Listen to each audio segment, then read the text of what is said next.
வணக்கம் நேர்களே, நான் உங்கள் ஆஸ்ட்ரோ பூர்ணா. இன்னைக்கு நாம பார்க்கக்கூடிய பலன்கள் செப்டம்பர் மாத பலன்கள். செப்டம்பர் மாதம் கிரகங்களின் கோச்சார அடைவுகள் அப்படின்னு பார்க்கும்போது, மிதுன ராசியில குரு பகவான், கடக ராசியில சுக்கிரன் பகவான், சிம்ம ராசியில சூரியன் கேது, அடுத்து கன்னி ராசியில செவ்வாய் பகவான், கும்ப ராசியில ராகு பகவான், அடுத்து உங்களுடைய மீன ராசியில அந்த சனி வக்ரத்தன்மையோட இருக்கிறார். இந்த செப்டம்பர் மாதம் கிரகங்களின் பயிற்சிகள் என்னென்னலாம் இருக்கு அப்படின்னு பார்க்கும்போது 14ஆம் தேதி செவ்வாய் பகவான் கன்னி ராசியிலிருந்து அந்த துலாம் ராசிக்கு பெயர்ச்சியாகி இருக்கிறார். அடுத்து ஒரே நாள்ல, அதாவது 15ஆம் தேதி பாத்தீங்கன்னா சுக்கிரனும் புதனுமே பெயர்ச்சி ஆகிறார். சுக்கிரனாகப்பட்டவர் கடக ராசியிலிருந்து சிம்ம ராசிக்கும், புதனாகப்பட்டவர் சிம்ம ராசியிலிருந்து கன்னி ராசிக்கு உச்சம் பெற போகக்கூடிய ஒரு சுக்கிரனாக மாற்றம் பெற போகிறார். அடுத்து 17ஆம் தேதி சூரியன் அந்த கன்னி ராசிக்கு பெயர்ச்சியாகி வர்றார். இதுதான் இந்த மாதங்களின், அதாவது செப்டம்பர் மாதத்தின் கிரக அடைவுகள்.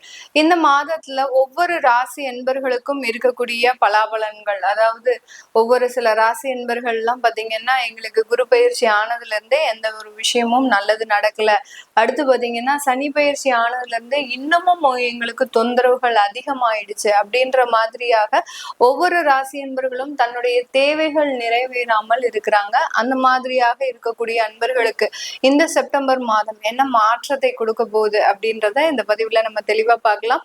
இந்த சேனல்ல முதன்முறையா பாக்குறீங்க அப்படின்னா சப்ஸ்கிரைப் பண்ணிக்கோங்க. பெல் பட்டன்ல ஆல் ஆப்ஷன் சூஸ் பண்ணீங்கன்னா உங்களுக்கு என்னுடைய அடுத்தடுத்த பதிவுகள் நோட்டிபிகேஷனா வந்துட்டு இருக்கும். லாஸ்ட் பட் நாட் லீஸ்ட் அப்படின்னு சொல்லக்கூடிய அளவிற்கு மீன ராசி அன்பர்கள் அப்படின்னு சொன்னாலே அவர்களுக்கு ஒரு நல்ல ஒரு குணம் வாய்ந்த ஒரு ராசி என்பர்கள் தான் இந்த மீன ராசி என்பர்கள். இந்த ராசிக்கு அதிபதி குரு அப்படின்றதுனால எப்போதுமே ஒரு அட்வைஸ் பண்ணக்கூடிய, ஒரு அறிவுரை பண்ணக்கூடிய ஒரு தகுதி இவர்களுக்கு மட்டும்தான் இருக்கும். இதே ராசி, இதே அதிபதி தான் தனுசு ராசிக்கு இருந்தா கூட அவர்கள் அதிகமாக அந்த அட்வைஸ்ன்ற ஒரு அமைப்பெல்லாம் எடுத்துக்க மாட்டாங்க.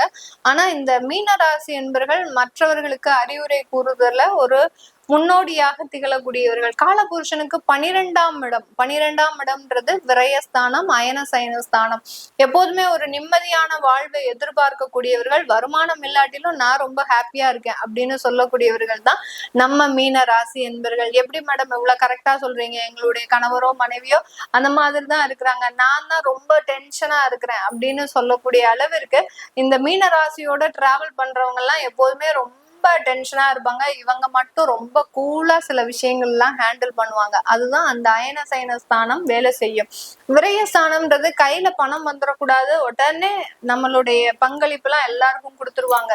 நீ நல்லாரு, நீ நல்லாரு, நீ நல்லாரு, நீ நல்லா இருந்தா நான் நல்லா இருப்பேன் அப்படின்னு சொல்லக்கூடிய அளவிற்கு அந்த விரயஸ்தானம்ன்றது இந்த மீன ராசி என்பர்களே அதிகமாக ஒரு வேலை செய்யக்கூடிய ஒரு இடமாக தான் இருக்கும்.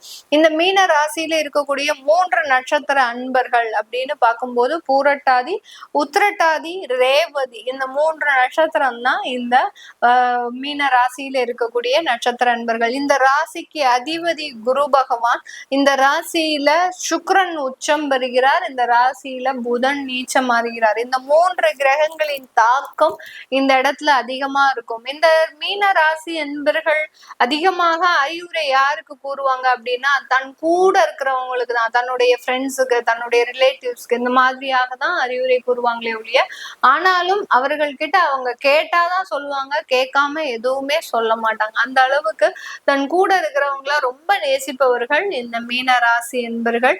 அதே சமயத்துல சுக்கிரன் உச்சம் பெறதுனால பெருமளவு அந்த வருமானத்தை, பணத்தை ஒரு மதிப்போட வச்சுக்க மாட்டாங்க. இஷ்டத்துக்கு செலவு பண்றது, இஷ்டத்துக்கு அதை வாங்குறது, இந்த மாதிரி எல்லாம் இருக்கக்கூடிய ஒரு ராசி தான் இந்த மீன ராசி. மேடம் நிறைய சொன்னது போதும், இப்போ செப்டம்பர் மாத பலனை சொல்லுங்க, எனக்கு நிறைய விஷயங்கள்லாம் நடக்க வேண்டியது இருக்கு, எனக்கு அது நடக்குமா அப்படின்னு சொல்லுங்க அப்படின்னு கேக்குறதெல்லாம் தெரியுது. இந்த மீன ராசி என்பவர்களுக்கு இந்த செப்டம்பர் மாதம் உங்களுக்கு தொழில் ரீதியான நிறைய முன்னேற்றங்கள் இருக்க போகுது. ஏன்னா உங்களுடைய ராசியிலேயே சனி வக்ரமாக இருக்கிறதுனால அந்த தொழில் ரீதியான முன்னேற்றங்கள் அளவுக்கு அதிகமாக இருக்கும். ஒரு ப்ராஜெக்ட் எடுத்தீங்கன்னா அடுத்தடுத்து உங்களுக்கு 2-3 ப்ராஜெக்ட் அதோடு சேர்ந்து லிங்க் ஆகி கிடைக்கிறதுக்கு உண்டான ஒரு வாய்ப்புகள்லாம் இருக்கு. உங்களுக்கு தசாபுத்தி நல்லா இருந்தது அப்படின்னா இந்த 7.5 சனி, ஜென்ம சனிலாம் உங்களுக்கு பெருமளவு பாதிப்பை கொடுக்காது. சில தடைகளை மட்டும் கொடுக்கும். அதாவது ஒரு ப்ராஜெக்ட் எடுக்கிறீங்க அப்படின்னா அது ஒரு 3 மாத கால அளவுக்கு நீட்டிப்பு, அதாவது இந்த ப்ராஜெக்டை செய்ய முடியாத அளவுக்கு சில தடைகளை கொடுக்கும். அவ்வளவுதானே ஒழிய பெருமளவுக்கு லாஸ் எல்லாம் கொடுக்காது. உங்களுடைய ஜாதகத்துல தசாபுத்தி நல்லா இருந்ததுன்னா இந்த மீன ராசி அன்பர்களுக்கு. இந்த மீன ராசி அன்பர்கள் இந்த காலகட்டம் வேலை இடமாற்றம் செஞ்சிருக்கிறீங்க அப்படின்னா உங்களுக்கு அந்த இடத்துல ஒரு நல்ல ஒரு மதிப்பு, மரியாதை, பதவி உயர்வு, நீங்க நினைச்சது எல்லாமே நடக்கக்கூடிய ஒரு நேரமாக தான் இந்த செப்டம்பர் மாதம் இருக்க போகுது. பதவி இடமாற்றம் செய்யல, நான் அதே இடத்துலதான் இருக்கிறேன் அப்படின்னா உங்களுக்கு கண்டிப்பாக அந்த இடத்துல வேலை இழப்புகள் அப்படின்றது கண்டிப்பாக இருக்கும். அந்த வேலை இழப்புகள் உங்களுக்கு உடனே வேலை வாய்ப்பு கிடைக்குமா அப்படின்னு கேட்டீங்கன்னா ஒரு 1.5 மாசம் பிரேக் எடுத்தாதான் உங்களுக்கு அந்த வேலை வாய்ப்புகள் கண்டிப்பா கிடைக்கும். கண்டிப்பா சொல்லிட்டீங்க மேடம், எனக்கு வேலை இழக்கக்கூடிய ஒரு டயத்துல இருக்கிறேன், நான் ஒரு துணிச்சலோட நான் வேலையை விடலாமா அப்படின்னு கேட்டீங்கன்னா உங்களால ஒரு 2 மாசம் அளவுக்கு உங்களால பொறுத்துக்க முடியும் அப்படின்னா தைரியமா வேலையை விடுங்க. ஆனாலும் அந்த வேலையை விடாம நீங்க பண்றது மிகவும் ஒரு நல்ல ஒரு விஷயம். ஏன்னா உங்களுக்கு இந்த செப்டம்பர் மாதத்துக்கு அடுத்து அந்த சனியினுடைய வக்ரத்தன்மை கொஞ்சம் கொஞ்சமா குறைஞ்சிட்டு வரும். அதனால நீங்க ஒரு கையில ஒரு வேலையை வச்சுட்டு இன்னொரு வேலையை விடுறது ஒரு நல்ல ஒரு அமைப்பை கொடுக்கக்கூடிய ஒரு நேரமாக தான் இந்த மீன ராசி என்பர்களுக்கு இருக்க போகுது. இந்த மீன ராசியில இருக்கக்கூடிய பூரட்டாதி நட்சத்திர அன்பர்களுக்கு இந்த காலகட்டம் உங்களுக்கு வேலை சம்பந்தமாக, அடுத்து உயர்கல்வி சம்பந்தப்பட்ட சில விஷயங்கள்லாம் நல்ல சாதகமாக இருக்கு. வெளிநாடு போய் நீங்க ஸ்டூடெண்ட் விசால இருக்கிறீங்க அப்படின்னா உங்களுக்கு ஒரு நல்ல ஒரு பார்ட் டைம் ஜாப் கிடைக்கும். அடுத்து உங்களுடைய தொழில், அதாவது கல்வி கடனை நீங்களே அடைக்கக்கூடிய அளவுக்கு அங்க ஒரு வருமானம்ன்றது கண்டிப்பாக இந்த பூரட்டாதி நட்சத்திர அன்பர்களுக்கு கிடைக்க போகுது.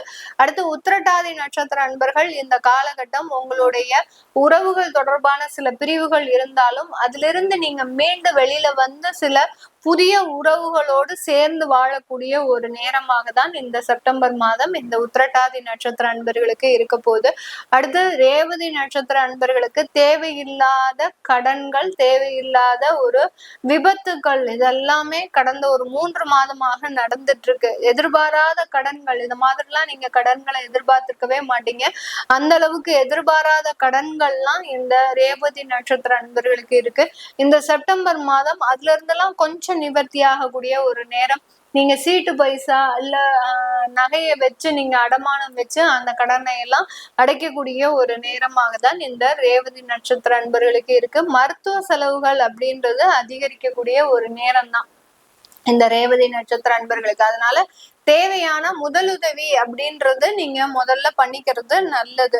அப்படி இல்லை அப்படின்னா ஏதாவது ஒரு இடத்துல தேவையில்லாத சிக்கல்கள், இப்போ ஏதாவது ஒரு ஃபீவரே வந்துருச்சு அப்படின்னா பாத்துக்கலாம் அப்படின்னு நீங்க லோக்கல்ல டேப்லெட் போட்டுட்டே இருந்தீங்கன்னா அது வைரல் ஃபீவரா போய் ஹாஸ்பிட்டல்ல போய் அட்மிட் ஆகிறதுக்கு உண்டான ஒரு நிலைமையெல்லாம் சீரியஸ் ஆயிடும். அதனால மருத்துவ செலவுகள்ன்றது அதிகமா இருக்கு. அதனால சில மீன ராசி என்பர்கள் உங்களுக்கு இன்சூரன்ஸ், மெடிக்கல் இன்சூரன்ஸ் எல்லாம் போட்டு வைக்கிறது நல்லது. ஜென்ம சனி இன்னும் உங்களுக்கு ஒரு 5 வருட காலத்திற்கு இருக்கிறதுனால, ஜென்ம சனியா இருப்பாரு, அப்புறம் பாத சனியா இருப்பாரு. அதனால இந்த 5 வருடத்திற்கு சில பிரச்சனைகள் இருக்கிறதுனால ஒரு மெடிக்கல் இன்சூரன்ஸ், லைஃப் இன்சூரன்ஸ் இதெல்லாம் போட்டு வைக்கிறது உங்களுக்கு சில ஒரு நல்ல ஒரு ஏற்றத்தை கொடுக்கக்கூடிய ஒரு டைமாக தான் இருக்கும். இது எல்லாமே நம்ம கோச்சார நிலவரப்படி பலன்களை சொல்லியிருக்கிறோம். உங்களுடைய சுய ஜாதகத்துல சில மாற்றங்கள் இருக்கும், அதை தெரிஞ்சுக்கணும் விருப்பப்படுறவங்க கீழே இருக்கிற நம்பருக்கு வாட்ஸ்அப்ல என்கிட்ட அப்பாயின்மெண்ட் வாங்கிட்டு கன்சல்ட் பண்ணிக்கலாம். நான் மேல சொன்ன சில விஷயங்கள் உங்களுடைய லைஃப்ல நடந்திருக்கு அப்படின்னா நீங்க கீழே கமெண்ட் பாக்ஸ்ல தாராளமா பதிவு பண்ணலாம். உங்களிடமிருந்து விடைபெறுவது உங்கள் ஆஸ்ட்ரோ பூர்ணா. நன்றி, வணக்கம்.